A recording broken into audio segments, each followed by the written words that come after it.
Hello, Paul here from EMD Automotive. We just this is a beautiful 996 Cabrio in the workshop. We're just doing some work with the actual starter relay. Some intermittent fault, car not starting.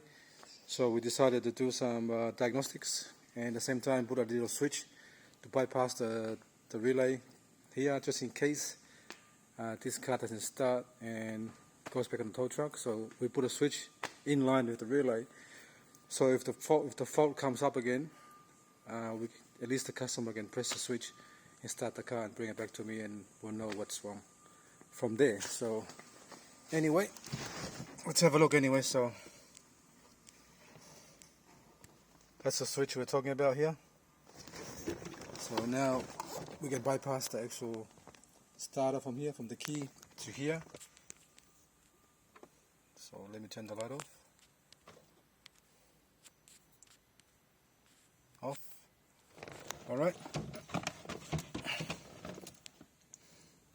Key on.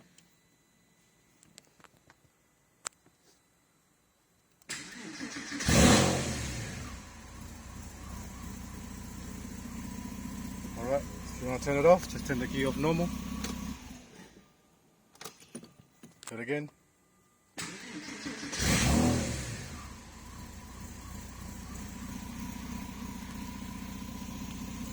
Alright, thanks for watching and please subscribe.